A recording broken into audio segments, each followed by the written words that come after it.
আলহামদুলিল্লাহ, আজকের প্রথম অর্ডার এটি আমার। আজকে আমি শিফট নিছি 6 ঘন্টার। আর 6 ঘন্টা আমি কয়টা অর্ডার ডেলিভারি দিব, কত টাকার কাজ করতে পারি দেখা যাক, আল্লাহ ভরসা। তা আমি প্রথম অর্ডারটি রিসিভ করি প্রায় 3.5 কিলোমিটার দূর থেকে। তো দূরের মাতামের একটা সমস্যা, মাতাম খুঁজে পাওয়া যায় না, অনেক সময় সঠিক পার্কিং পাওয়া যায় না। আমি রং পার্কিং দিছি এটা। তো অবশেষে আমার মাতামটা আমি খুঁজে পাইছি, হট পিৎজা। এখন ভিতরে গিয়ে আমি নাম্বার বলবো, আমার শেষের 3 সংখ্যা বললে বা 4 সংখ্যা বললেই তলব দেওয়া দেয়। দূরের মাতামগুলার 2-3টা সমস্যা থাকে, যেমন অনেক সময় ফতুরা বার করে না, আবার অনেক সময় মাতামে যাওয়ার পর ফতুরা বার করে, আবার অনেক সময় অর্ডার দেরি করে দেয়। তো প্রায় 20 মিনিটের মতো অপেক্ষা করার পর আমি অর্ডারটি কালেক্ট করতে পারছি। তো আমার অর্ডার রেডি হয়েছে, এখন আমি পিক আপ করবো। আর পিক আপ দেওয়ার পর আমি দেখবো এটা কতটুকু দূরে যাইব। তো অলরেডি আমি তলবটা নিয়েছি, এখন পিক আপও করে দিয়েছি। এটা বেশি দূরে যাব না, এটা 2.5 কিলোমিটার।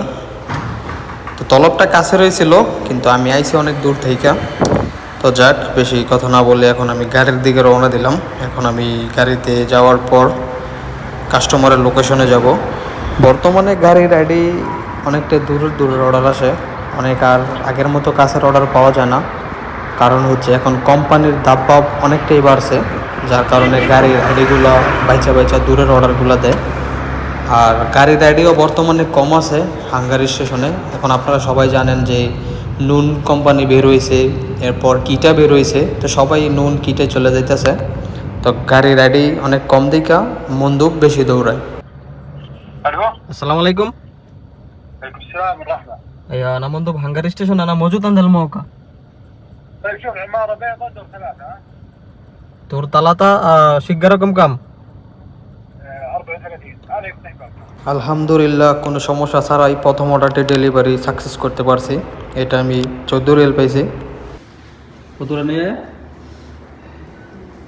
অটোমেটিক ফতুরা না আসলে মনে করেন আপনি না যাওয়া পর্যন্ত ফতুরা কেউই বের করবো না। আমি যাওয়ার পর ফতুরা বের করছে চেক করার পর। তো ফাইনালি 25 মিনিটের মতো অপেক্ষা করার পর আমি আমার তলবটা পাই। আর ফতুরা বের না হলে ভাই এই সময়টা অনেকটাই খারাপ লাগে, যারা মন্দুক তারাই বুঝবো ফতুরা না বার হওয়ার কষ্ট। আবার অনেক মাতাম কি করে, অনেক মাতাম মনে করেন মাতামে যাওয়ার পর ওরা ফতুরা বার করে।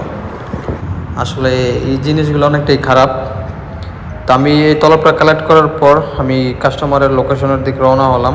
আসলে এই তলবটা বেশি দূরে যাবে না, ম্যাকডোনাল্ডসের অর্ডার আপনারা সবাই জানেন কাছের হয়। তো এই তলবটা আমি ডেলিভারি দিয়ে 14 রিয়াল পেয়েছি। এটা হচ্ছে আমার লাস্ট অর্ডার, সব অর্ডারের ভিডিও আমি করতে পারিনি। আর এই অর্ডারটি ডেলিভারি দিলে আমি পাবো 17 রিয়াল। এখন বর্তমানে হাঙ্গারের শিফট লওয়া মানে পুরা রিয়াদ ঘুরা, অনেক দূর থেকে অর্ডার আসে। তো ভিতরে আসার পর ওরা বলতেছে 10 মিনিট অপেক্ষা করার জন্য। তো আমিও বসে থাকলাম। অপরিচিত মাতামগুলোর একটাই সমস্যা, ওদেরকে বেশি রিকোয়েস্ট করা যায় না, ওরা ওদের মর্জি অনুযায়ী অর্ডার দিব। আর পরিচিত মাতামগুলোতে আমরা দুই কথা কিন্তু বলতে পারি দেরি করলে। এটাই আবার এটাই কি আবার ব্লক, হ্যাঁ ব্লক চলতেছে অনলাইনে। আমরা যাই জায়গা করেন না শরিকার নাকি নিজের? না না শরিকার। উনি হচ্ছে বাংলাদেশের জায়েদ শরিকার হয়ে কাজ করে। উনি জিজ্ঞেস করতেছে তুমি ভিডিও কেন করতেছ? তা আমি বললাম ভাই আমি ফুড ডেলিভারি ব্লগ ভিডিও বানাই। তা আমি অর্ডারটা পিক আপ করার পর দেখতেছেন 14 কিলোমিটার, এটা স্ক্রিনের ভিতরে যাইব এই অর্ডারটা। ঠান্ডা আবহাওয়া পড়তেছে আর জ্যামও বাড়তেছে। সৌদি আরবে শীতের দিন মানে সৌদিরা বাড়িঘর ছেড়ে পাহাড়ে চলে যায়। আর বিকেলবেলা এত গাড়ি বের হয়, ঠান্ডা আবহাওয়া পড়ছে, ওরা ঘুরতে বের হয়ে পড়ে। স্ক্রিনের অর্ডারগুলো অনেকটা ঝামেলার অর্ডার, অনেক সময় লাগে ডেলিভারি দিতে।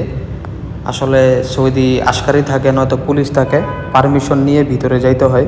অনেক সময় আবার ইকামা জমা দিতে হয়, আবার জমা নেয় না, ওরা গাড়ি চেক করে, তলব চেক করে, অনেক সময় লাগে।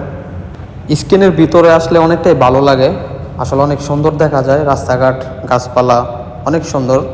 আমার 6 ঘন্টা শিফট ছিল, আর 6 ঘন্টা শিফট অনুযায়ী এটা আমার লাস্ট অর্ডার ছিল। আর ডেলিভারি দেওয়ার সাথে সাথে আমার আইডিটি বন্ধ হয়ে যায়। আলহামদুলিল্লাহ, আজকে 7টি অর্ডার ডেলিভারি কনফার্ম করতে পারছি।